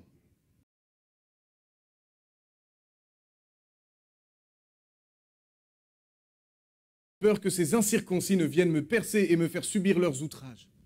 Celui qui portait ses armes ne voulut pas, car il était saisi de crainte. Imaginez, vous êtes dans un moment où il y a la pression, là. Imaginez, il y a l'ennemi qui est juste là et lui dit, en express, il lui dit, allez, vas-y, transperce-moi, comme ça va éviter qu'il m'outrage, etc. Transperce. Lui, saisi de crainte, il va dire, non. Et bien voilà ce que Saül va faire. Saül prit son épée et se jeta dessus. Il va jeter sur son épée. Celui qui portait les armes de Saül, le voyant mort, se jeta aussi sur son épée. Waouh! Et mourut avec lui. Ainsi périrent en même temps dans cette journée Saül et ses 3 fils, celui qui portait ses armes et tous ses gens. Je ne parlerai pas de mort physique, hein. Je vais parler de mort spirituelle. Fais une parallèle avec nous. Hein. De mort spirituelle. Lorsqu'on est animé de tous ces fruits de la chair là, il faut être conscient que, premièrement, je dis bien premièrement, ça attriste le Saint-Esprit. Ça attriste profondément le Saint-Esprit. Alors, si on se repent, Seigneur nous pardonne, ok. Mais si on continue d'alimenter, le problème c'est que si on continue d'alimenter cela, alors là on peut aller jusqu'à la complètement rétrograde. On éteint le Saint-Esprit. Et là, c'est terrible. On peut aller jusqu'à éteindre le Saint-Esprit. Si on reste dans cette position-là, où on alimente, où on ne stoppe rien, on laisse gagner nos cœurs par ces choses-là, ça attriste premièrement, mais ça peut aller jusqu'à éteindre le Saint-Esprit. C'est quelque chose qui va vous gagner. Ça nous montre quelque chose. Ça fait ressortir, dit, là où l'Esprit de Dieu se plaît, lui, dans l'unité, dans l'amour, dans la bonté, dans la bienveillance, tout ce qui fait partie des fruits de l'Esprit, et pour lesquels, d'ailleurs, la parole, Dieu n'est pas contre ces choses-là. Amen. La jalousie va faire ressortir en nous notre nature orgueilleuse. Et là, je ne parle pas simplement de l'Église, parce que j'ai vu même dans des couples. Et je vous donne un exemple concret. J'ai déjà entendu ça. Il dit, mais attends, je suis baptisé avant lui ou avant elle.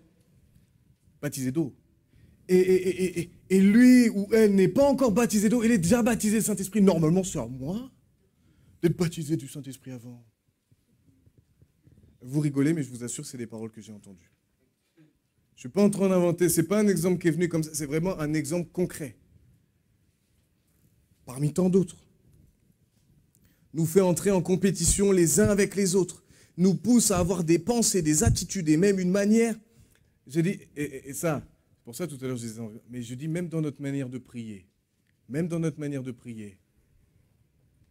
Même dans notre manière de prier, qui, en fin de compte, ne va pas glorifier Dieu.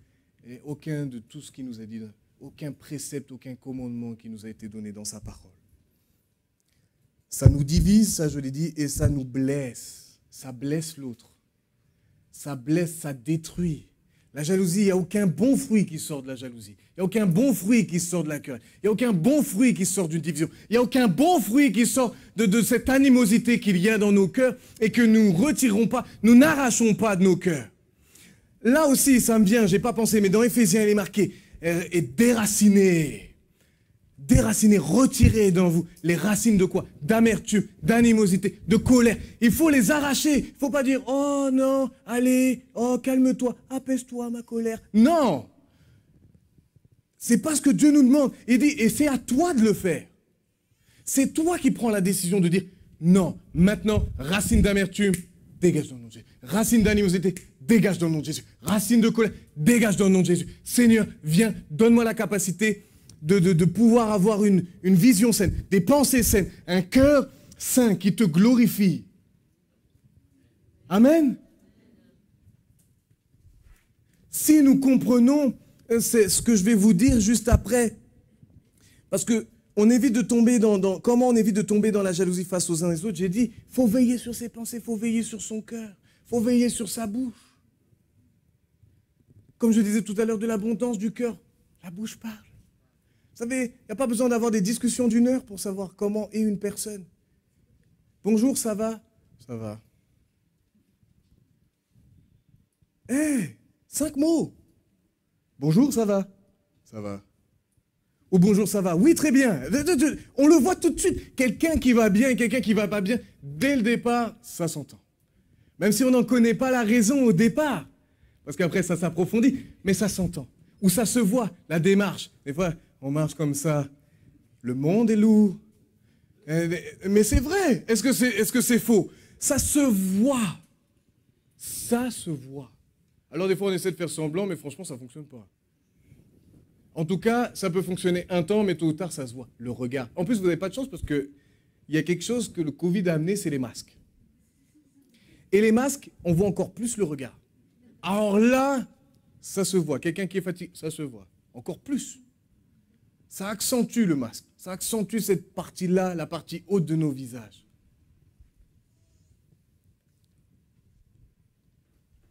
Je vais vous faire une confession ce matin. Je ne l'ai jamais dit à Yves. En général, on ne se vante pas trop de ça. Et il fut un temps où j'ai été jaloux. Vraiment jaloux. Pas jaloux dans le bon sens. Pas jaloux, je veux ce qu'il a. Non, jaloux parce que il est arrivé un temps où j'étais utilisé plus, encore plus. Et puis, voilà, pasteur stagiaire. Je sais pas si c'est pasteur stagiaire. Vous savez, des fois, ça peut monter au crâne un peu. Hein? Non, hein? Des fois, les titres, c'est fou comme ça peut changer quelqu'un. Et là, à un moment, quand c'était moi qui faisais les réunions de prière, je donne un exemple concret. Je faisais les réunions de prière, c'était moi qui dirigeais. Et quand Yves, c'était lui qui avait une parole, j'étais mécontent. Je vous assure que c'est vrai. Hein? Vous me croyez pas, mais je vous assure que c'est vrai. J'étais pas content. Vous savez pourquoi? Parce que je disais, attendez, Seigneur, c'est quand même moi qui dirige. Mais non, mais c'est vrai! Et je parlais comme ça, j'ai dit, Seigneur, c'est quand même moi qui dirige la réunion. C'est à moi que tu dois parler. Donc, on arrive à un stade où, en fin de compte, c'est Dieu qui doit, c'est Dieu qui doit faire comme nous on veut. Mais si Dieu veut parler à l'un ou à l'autre, que tu diriges ou que tu diriges pas, alléluia! Mais il m'a fallu quelques mardis, parce que c'est pas arrivé une fois. Mais quand ça arrivait, je disais, oh non, je veux pas tomber dans ça. Non, non de Jésus, non. Et le mardi d'après, ça revenait. Je disais, non, dans le nom de Jésus, je veux pas me laisser prendre par ça. Parce que je sais où ça mène. Parce que si j'avais laissé gagner ça, tôt ou tard, je me serais levé contre lui. Oh, je parle pas chinois, là. Hein? Je parle pas une autre langue, là. Tôt ou tard, je me serais levé contre lui. Tout commence là et là. C'est là et là. Et si on ne veille pas sur ça, ce qu'il y a là et ce qu'il y a là va sortir là. Eh oui. Mais c'est là où il faut qu'on comprenne quelque chose. Je vous ai donné l'exemple tout à l'heure. En fin de compte, on a un corps, on a plusieurs membres, on a un gros orteil, on a des plus petits orteils, on a des ligaments, même des choses qu'on ne voit même pas, qui ne sont pas visibles, des ligaments, des tendons, des choses comme ça. On les sent quand on a mal, mais on ne les voit pas. C'est quand ils nous font mal qu'on les sent. Mais sinon, on ne les voit pas. Mais ils ont leur importance. Ils ont leur importance. S'ils ne sont pas là, en fin de compte, il va y avoir une usure prématurée. Et on est une belle créature, hein? Merci Seigneur, merci notre Dieu qui nous a créés. Il a fait les choses parfaitement. Mais là où toutes les informations partent, c'est du là, la tête. Qui est Jésus pour le corps de Christ? Il est la tête. Il est la tête. Le problème, c'est qu'il y a des moments, on se prend pour la tête. Et j'aimerais vous donner ce conseil-là. Quand on comprend ça, franchement, je vous assure, depuis que je me répète ça et vraiment j'ai assimilé ça dans mon cœur, je jalouse plus personne. Je ne dis pas que ça ne peut pas revenir, hein, mais je vais me ressasser ça aussi. Je vais dire non, chacun son membre, chaque membre a sa fonction. Si lui a une parole, gloire à Dieu. Parce que c'est la tête qui décide ce qui va... Là, je fais ça, je ne m'en rends pas compte, mais c'est mon cerveau qui me dit bouge tes doigts. Et s'il n'y a que celui qui doit bouger, ben c'est lui qui bouge. Mais en fin de compte, peu importe, parce que peu importe qui est utilisé, c'est au bénéfice de tout le corps. Parce que mes bras, si je les mets comme ça, ils sont tendus, et pourtant ils sont au bénéfice de ce que mes jambes sont en mouvement. Donc c'est-à-dire, on devrait se réjouir que dans le corps de Christ, tout ne tourne pas autour de nous. Que chaque membre soit utilisé, chacun dans sa fonction. Si tu fais le ménage, gloire à Dieu. Si tu fais les écoles du dimanche, gloire à Dieu. Mais le principal, c'est pas je dirais pas, c'est pas d'avoir une place forcément, mais c'est d'être à la bonne place, là où Jésus te veut. C'est là la bonne place. Et quand tu sais ça, mais tu vas plus dire, oh bah tiens, non, mais non. Au contraire, on se réjouit. On se réjouit parce même quand on voit un des jeunes, moi je vois des fois chez les jeunes, je suis content, je pourrais prendre plein d'exemples, mais quand je vois que des jeunes, quand on leur a appris avec Yves, ben voilà, osez prier pour les malades, quand vous allez oser prier pour eux, ne les forcez pas, mais osez prier, s'ils disent oui, priez, et quand derrière ils disent, ben ça a fonctionné, mais gloire à Dieu, ça me donnera moins de travail. Je dis ça en rigolant, mais tout ça pour dire que, sincèrement, tout ne tombe pas autour d'une personne. Si chacun fait son rôle dans le royaume de Dieu, waouh. Je vous dis alors là, le diable, on va lui mener la vie dure. Hein. Je vous le dis. Hein. Si chacun prend conscience qu'il est à sa place et que là où il est, c'est lui qui a l'influence, c'est lui qui doit impacter, c'est lui qui doit oser. Ben alors là, franchement, l'Église va être plus que victorieuse. Plus que victorieux. Ça ne veut pas dire qu'on n'aura plus de combat, mais ça veut dire que déjà on a compris. On ne se cache plus derrière, ah tiens, non. Si tu ne connais pas quelque chose, il n'y a pas de honte à dire, bah oui, pasteur, est-ce que tu peux m'éclairer sur ça? Je ne comprends pas. Il n'y a pas de honte à ça, je ne suis pas en train de dire qu'il n'y a plus besoin des pasteurs. Mais je dis que prier, tout le monde est capable de prier. Tout le monde est capable de prier. Tu vois quelqu'un qui est malade, c'est simplement ton cœur, tu es ému parce qu'il est blessé ou il n'est pas bien. Et bien tu mets ta compassion en action. Tu fais comme Jésus. C'est simple. Mais là aussi, c'est pareil. Des fois, quand on veut prier comme ça, je n'avais pas prévu de dire ça, mais quand on se met à prier, on dit, est-ce que ça va fonctionner, est-ce que ça ne va pas fonctionner? Et là, encore une fois, qu'est-ce que les gens vont dire de moi? Et vous savez, j'ai la réponse. Ils ne vont rien dire de moi parce que ce n'est pas moi qui guéris. Ils ne vont rien dire de vous parce que ce n'est pas vous qui guérissez. C'est Jésus qui guérit. Et quand on commence à changer tous ces raisonnements, à être vraiment renouvelés, c'est ce qu'on partageait d'ailleurs vendredi, quand on recycle toutes les mauvaises pensées, on les transforme en bonnes pensées, calées sur les valeurs bibliques, les principes bibliques. Quelle gloire! Là, on ne dit pas simplement qu'on est chrétien, mais on vit la chose. On n'est pas dans le dire simplement, mais on est dans l'être. Et ça change tout. Et ça change tout.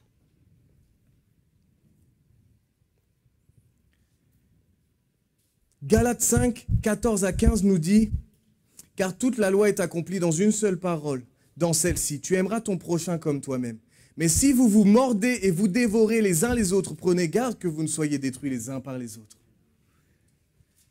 Alors prenons garde, avec tout ce que j'ai dit, je ne vais pas en répéter encore, mais prenons garde de ne pas nous détruire les uns les autres, de ne pas nous mordre les uns les autres. On se trompe d'ennemis. Je dis que quand on se ligue les uns contre les autres, dans l'église, on se trompe d'ennemis. On se trompe d'ennemis.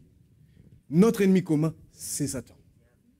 Notre ennemi commun, c'est Satan et toutes les puissances des ténèbres. C'est là nos ennemis communs. Et c'est vers eux qu'on doit lever le bouclier de la foi, l'épée de l'esprit, et qu'on doit combattre contre eux. C'est pas combattre. Et des fois, le problème, c'est qu'on prend le bouclier de la foi, on prend l'épée. Mais ça, c'est pour tuer l'autre. Mais c'est pas ça que Dieu nous a demandé. Il a dit, nous n'avons pas à combattre contre la chair et le sang, mais contre toutes les principautés, toutes les autorités spirituelles, toutes les puissances des ténèbres. C'est contre eux qu'on doit faire ça. Mais triste est de constater que des fois, on utilise la parole pour tuer les gens, pour tuer les autres.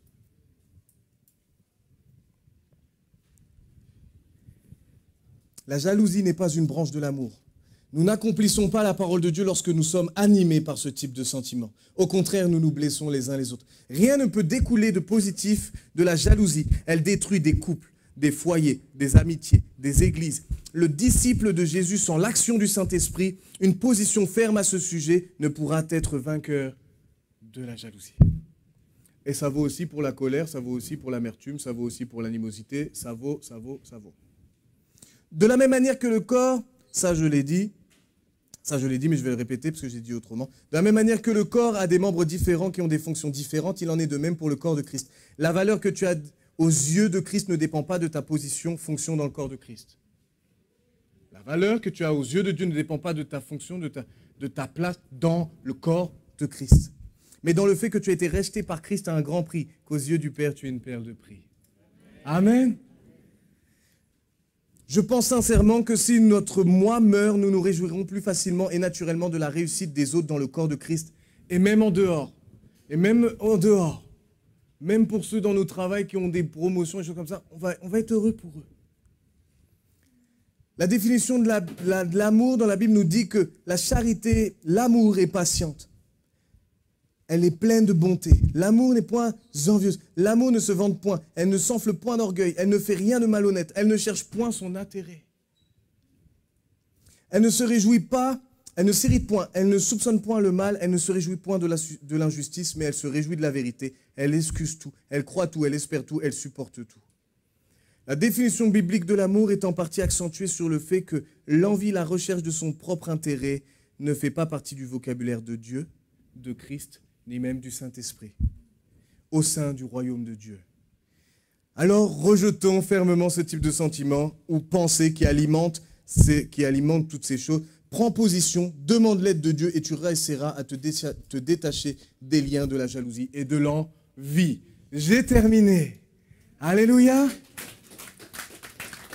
Alors voilà ce que j'avais dans mon cœur vraiment de vous exposer ce matin. Et la semaine prochaine, on verra David et Goliath. Et il y a quelque chose que j'ai découvert. Pourtant, je connais par cœur, mais je crois avoir eu vraiment une révélation du Seigneur sur quelque chose que peut-être que pour vous, c'était déjà acquis, mais moi, ça m'a ouvert les yeux.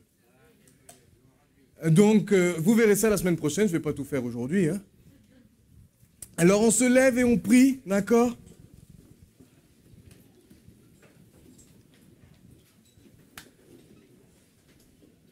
Nickel.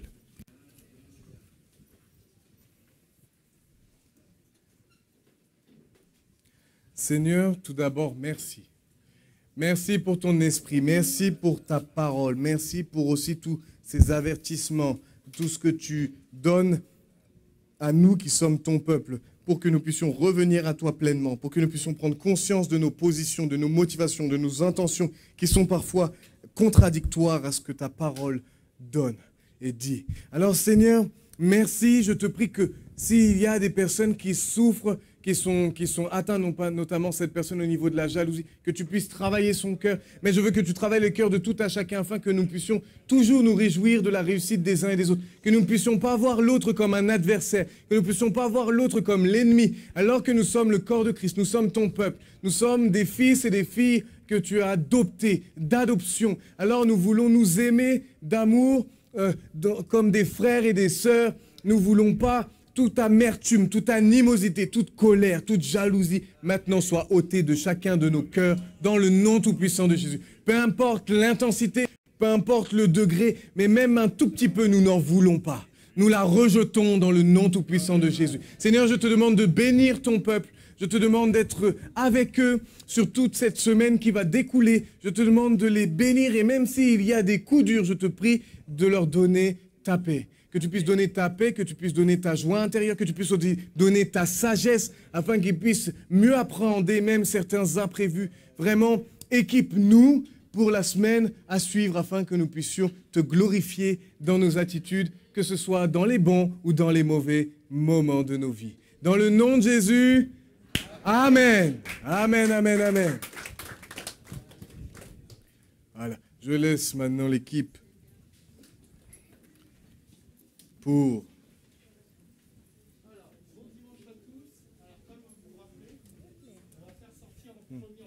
De rien, merci Seigneur.